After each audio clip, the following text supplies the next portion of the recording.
Assalamualaikum warahmatullahi wabarakatuh. Yang saya hormati Ibu Maftuca selaku dosen mata kuliah kurikulum dan pembelajaran, serta teman-teman sekalian yang berbahagia. Perkenalkan, saya Kirana Nurisabila, NIM 1860205222157.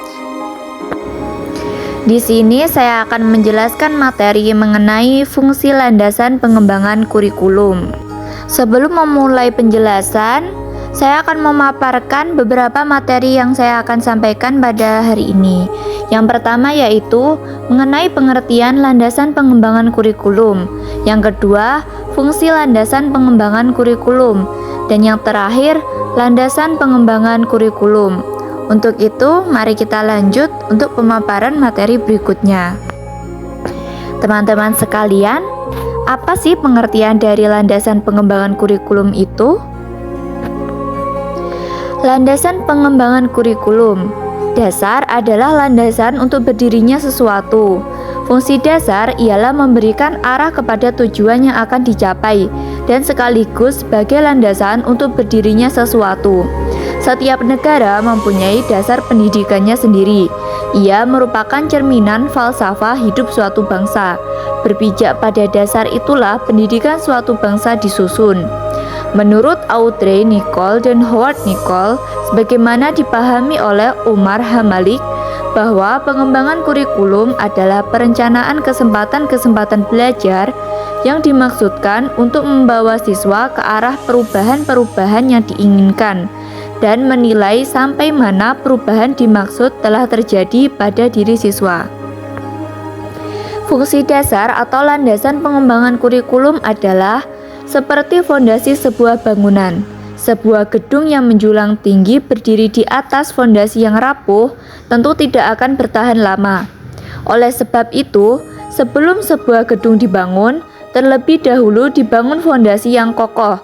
Semakin kokoh fondasi sebuah gedung, maka akan semakin kokoh pula gedung tersebut. Jadi, berkualitas atau tidaknya kurikulum yang dirancang sangat ditentukan oleh dasar pengembangan kurikulum yang kuat. Seller dan Miller, sebagaimana dikutip oleh Sanjaya, mengemukakan bahwa proses pengembangan kurikulum adalah rangkaian kegiatan yang dilakukan secara terus-menerus. Fungsi landasan pengembangan kurikulum. Menurut Alexander Inglis, dalam bukunya Principle of Secondary Education tahun 1918 mengatakan bahwa kurikulum berfungsi sebagai yang pertama, fungsi penyesuaian. Individu hidup dalam lingkungan. Setiap individu harus mampu menyesuaikan diri terhadap lingkungannya secara menyeluruh. Yang kedua yaitu fungsi integrasi. Kurikulum berfungsi mendidik pribadi-pribadi yang terintegrasi. Oleh karena individu sendiri merupakan bagian dari masyarakat, maka pribadi yang terintegrasi itu akan memberikan sumbangan dalam pembentukan atau pengintegrasian masyarakat. Yang ketiga, fungsi diferensiasi. Kurikulum perlu memberikan pelayanan terhadap perbedaan di antara setiap orang di masyarakat. Pada dasarnya, diferensiasi akan mendorong orang-orang berpikir kritis dan kreatif, sehingga akan mendorong kemajuan sosial dalam masyarakat. Yang keempat, fungsi persiapan. Kurikulum berfungsi mempersiapkan siswa agar mampu melanjutkan studi lebih lanjut untuk suatu jangkauan yang lebih jauh, misalnya melanjutkan studi ke sekolah yang lebih tinggi atau persiapan belajar di dalam masyarakat. Yang kelima, fungsi pemilihan.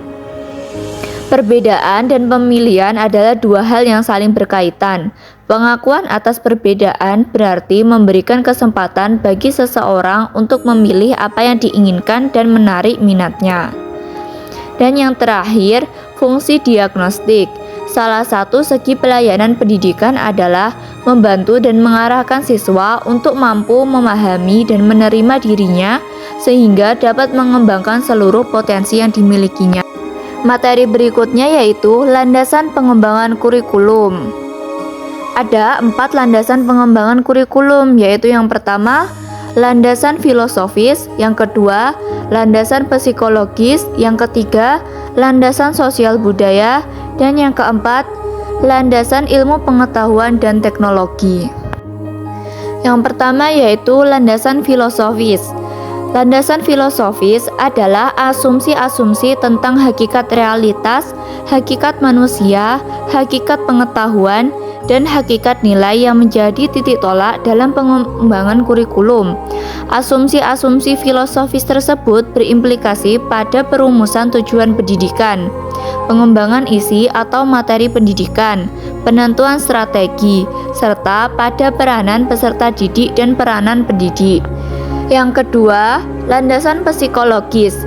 Landasan psikologis ialah asumsi-asumsi yang bersumber dari psikologi yang dijadikan titik tolak dalam mengembangkan kurikulum.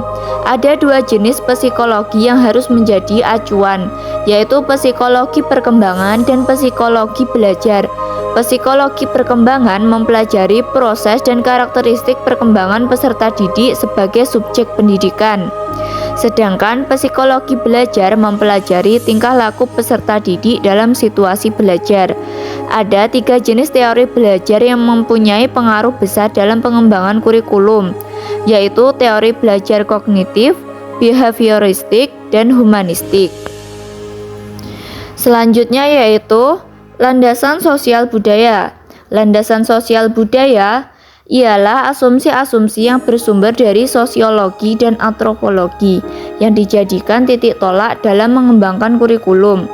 Karakter sosial budaya di mana peserta didik hidup berimplikasi pada program pendidikan yang akan dikembangkan. Dan yang keempat, landasan ilmu pengetahuan dan teknologi. Landasan ilmu pengetahuan dan teknologi ialah asumsi-asumsi yang bersumber dari hasil-hasil riset atau penelitian dan aplikasi dari ilmu pengetahuan yang menjadi titik tolak dalam mengembangkan kurikulum.